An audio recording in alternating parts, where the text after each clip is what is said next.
Hello, everyone, and welcome to the transmission for Gene Key 63. It goes from the shadow of doubt to the gift of inquiry and the city of truth. It's a juicy one, and it's also a very mental one. So, today in the sisterhood activation, the way that we played with Gene Key 63 was really to get into our bodies. And in that place, there is truth. So, really, right there, I just cut to the chase. So, you'll notice I am not on video. I'm still on the mend, but I'm healing really well and really grateful for this procedure and all of you, my community. Thank you for your patience and your love and your healing vibes.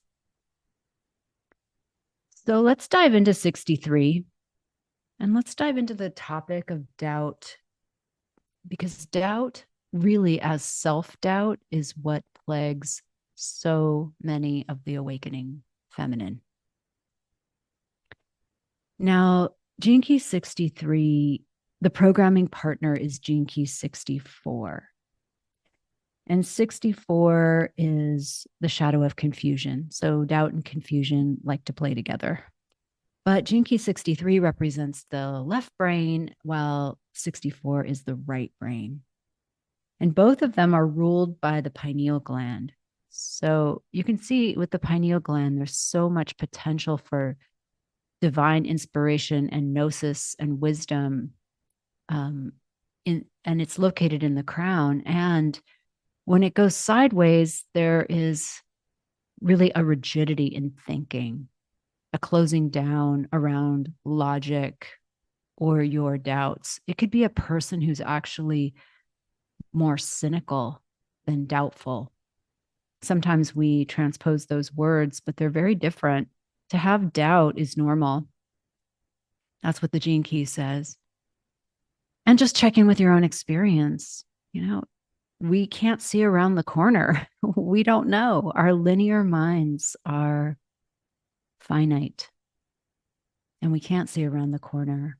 So we must have faith. We must have intuition. We must have street smarts, common sense, experience, skill. And those are the things we develop out of having doubt.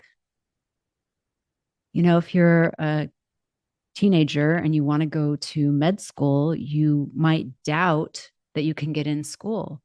But that doubt is what drives you forward to study your ass off and to take practice quizzes and to take that course that prepares you for the quiz. So doubt in and of itself is evolutionary. And maybe that's a new concept for some people. So much of our human experience is evolutionary, and we really don't acknowledge that because it's been merged with something like self-doubt. Now, self-doubt is not evolutionary. Self-doubt can take you out of the game. So when we turn our doubt on ourselves, we have nowhere to go with it, because the mind cannot solve the problems of the mind.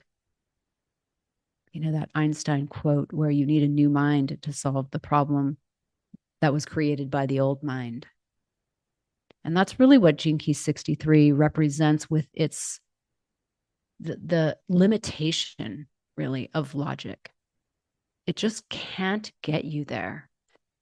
It's that story that I point to often when I talk about Kierkegaard, who said that these practices, our spirituality, our faith, our religion, is the animal, like the horse we ride to get to the door of the temple. But when we reach that door, we need to get off that animal, like that horse or that camel or that donkey, and we need to walk through the door. And that is exactly what 63 is trying to say, because it's paired with 64. And it really reminds me of this yin and yang, this notion that the masculine is in service to the feminine. I said that this week to a woman who's recently joined our community. And, I think the light bulbs went on because so much of our culture, especially in patriarchy, has been that the feminine serves the masculine. And I've mentioned this before of like certain tribes in Ecuador, like the Ashwar people, the job of the women is to tell the men when it's enough. So they're out hunting and fishing, and the women say, "You're done. It's enough." Because women in their wombs hold the ecosystem. I mean, I really want to say that again. I want us all to really get that. I mean, just close your eyes and feel into your womb space, drop in and feel it. You carry the ecosystem. You carry all of life. You are Shakti energy in the womb space. And so it's the feminine's job to not only care for herself, her family, her community, but the whole world, because it is an ecosystem. And ecosystems mean that everything is interdependent. We can't wipe a species out without feeling it. We can't dredge our oceans and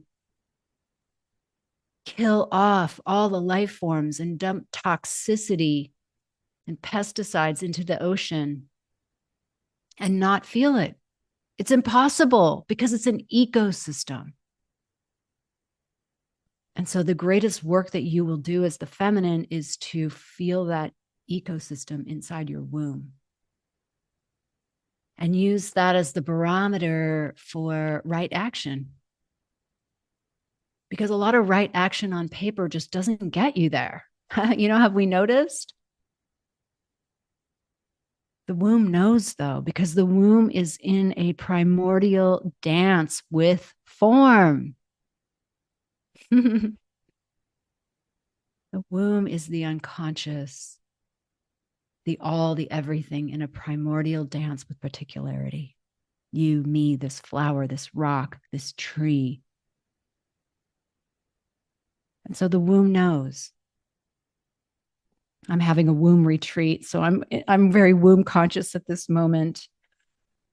But I think that's one of the keys to our feminine reclamation, and that's one of the keys to the feminine leading when she is open in her voice and she's saying, stop. The balance is tipped. It's not okay. Stop. We have enough. When she says that, when she uses her voice and stands in her power, feet planted on earth, heart open, spine straight, shored up. And I just saw her linked arm in arm with all the sisters. That voice is heard because it's right. It's truth. And there you go. Gene Key 63 is truth. So we'll skip over inquiry for a minute and we'll get to truth. And truth is this ineffable experience. It's truth. It's in present. It's not past and it's not future. This is what something that's very, very important to know. Truth is not a concept. It's not a thing. It doesn't live in the past and it doesn't live in the future. It lives in the present moment. So yes, when I say I'm going to speak my truth, that is my truth in this present moment. Now, that doesn't mean I don't have distinctions around commitment and being a person of my word and integrity. But I'm also really present. I'm holding a paradox. So while I have those distinctions, I also have this knowing that truth lives in the present moment. There was like a really interesting thing when I was at a concert with U2 back in, I don't know, probably the early 2000s. And there was this moment where Bono kissed the edge. and the person I was with and I just knew that that was a present moment transmission. Like if we were to talk about it later, it would lose its shakti.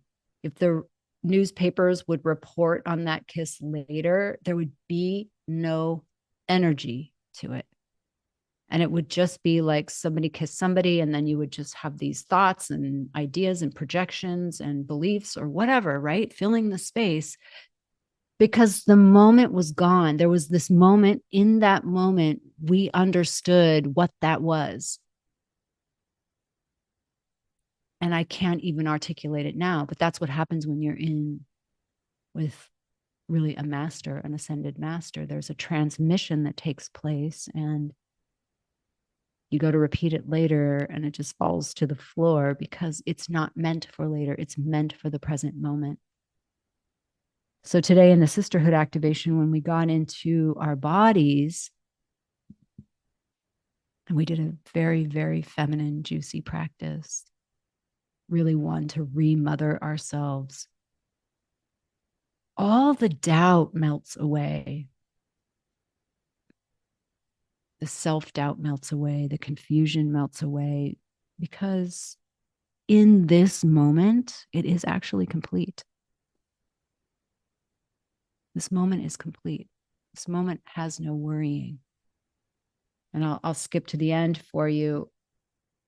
In Gene Key 63, Richard Rudd says, and this is just really it's so beautiful and worth repeating.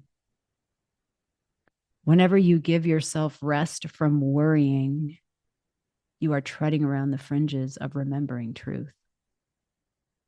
Whenever you smile or breathe a deep sigh, there you are, coming closer to truth. Whenever your face loses its hard edges and becomes softer, there, truth is being remembered. Trust is your natural state, your simple state, without complexity or concern.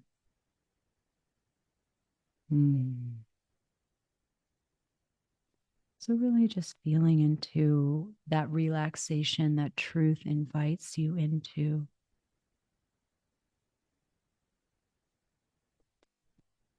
And take a deep breath into that. And one of the ways we know that we're in truth is this relaxation. And this ability to hold paradox. You know, one of the women shared in the sisterhood activation about something around her experience of people who give unconditional love but don't have self-love. You know, it is possible. It's entirely possible to give and give and give and give and give and give and give and give and never receive. But there's something of a sham in that, because it really takes receiving to effectuate the giving. It doesn't make it less real. It just means that there is a lot of pain and suffering inside of that giver who's walling off her heart to receiving. So there is this paradox, and there's another vestige of truth, not only relaxation, but this paradox. Can you hold self-love and this love of other? It's really, as Jesus taught, it's the same thing, but we haven't gotten there quite yet in our society. We still see otherness. Love your neighbor as yourself doesn't mean love your neighbor as much as yourself. It means love your neighbor as yourself. They are you. And so this paradox brings us back to an experience of truth. Whenever we're in paradox, we're very much closer to the truth than we are when we are polar. So let's practice that, just noticing the ways that we're polar. So if we want to get to this place, and it sounds like a very peaceful place, does it not? Then we get there through a variety of means, like feminine embodiment. We just cut to the chase today and went there. But there's also another way that's more Socratic. It's the gift of inquiry. And I love that inquiry can really be the antidote for doubt. And so when we doubt, or we doubt ourselves, even we've turned it inward, we can pop out of that trance, that autopilot, and just start asking questions, really good questions. You know, the quality of the question you ask will determine the kind of life that you have. So one of the great questions is, how can it get any better than this? Such a beautiful way of expressing, how can it get any better than this? Because it's just a gratitude and acknowledgement, and also an invitation. Let's see.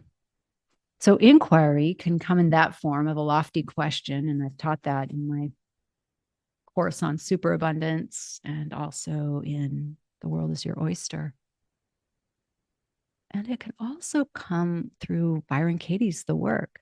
That's where I started in the early 2000s. And I just love that work. It was pivotal for me for about 2 years because I have a lawyer brain. I was trained in this Socratic method, which is that you stack these premise and then you get to truth, which you really don't, but that's the logical process. So this work kind of, uses that Socratic method on itself, and it says, oh, okay, great. So you think that, fill in the blank. I think somebody should be doing something they're not doing. I mean, that's a huge one, right? We're always shoulding. We always know, especially what other people should do. And I'm right in there with you. And rarely do we accept life on its terms. So we are kind of at war with truth. But to get alongside of it and using inquiry, and specifically the work from Byron Katie, another Brahman Curie, another beautiful avatar. But Byron Katie, who wrote The Work, Loving What Is. And we ask the question, is it true? Is it true that they should do X, Y, or Z? Is it true that they should pick up their socks? That was a big one in her book. And I never had kids, but I can imagine being one of those moms. Pick up your socks, pick up your socks. They should pick up their socks. And so she said, is it true? And you might say, yeah, it's absolutely true. Or yes, it's true. Well, is it absolutely true? Is it absolutely true? Can you absolutely know that it's true that they should pick up their socks? When we put it like that, the answer is no. It's still frustrating, but the answer is no, right? And who would I be if I couldn't think that thought? If I lived on a planet where I couldn't think the thought that you should pick up your socks, or my kids should pick up their socks, who would I be? And that's a beautiful inquiry. And then we can see kind of what the mental relentless shoulding is doing to our life. And then there's this question in there, and you can flesh this out by, I think, going to her website, but there's this question in there of the turnaround, the 180-degree turnaround. The kids should not pick up their socks. Well, of course they shouldn't, because that's what they're doing. They're not picking up their socks. And so when you're on the side of reality, everybody wins. No, they shouldn't pick up their socks because they're not. And the mind wants to argue. The mind wants to say, yeah, but if I don't enforce that rule or nag or whatever, no one will ever pick up their socks. Actually, people might pick up their socks from a different place. The mind just has it its way. And the inquiry is to bust through the cement in the mind. Because that cement, while you think you are being right and righteous, you are losing love all the time. It's that statement. Would you rather have love or would you rather be right? Would you rather have peace or rather be right? We say we want all these things, but really we want to be right. And so a relentless practice of inquiry just starts to break the cement. I did it, I think, for 20 years, most voraciously at the beginning, but certainly that work lives with me. And there's not a thought I can have where there's a voice saying the opposite in my head. And I really love that because polarity is the both and. The equal and opposite is always true. So wisdom lives with truth, and the wisdom knows that it doesn't know. And wisdom also knows that the truth is not polar. It's just this present moment experience of something. And it's fun to experiment. So if you're the person who has these socks or whatever your current nag is, then experiment with this and see if something doesn't shift when you shift. I call it dropping the rope. It's where if you're in like an argument with someone, each of us has an end of the rope. And the only way to really win is to tug hard, right? And if you've ever played tug of war, you have to tug really hard. And you might have this momentary thing where the flag goes over that middle line, but then they're going to tug just as hard back and the flag goes back. So it's really a zero-sum game. But the one thing you can do is just drop the rope. I'm no longer playing this game. And I've noticed that when I drop the rope, there's a whole other way that opens up. And I think that's what we're talking about in truth. That's what lives in truth. So I'll leave you at that, and we'll see you again next week for Soul Talks transmission with the Gene Keys. Have a beautiful week.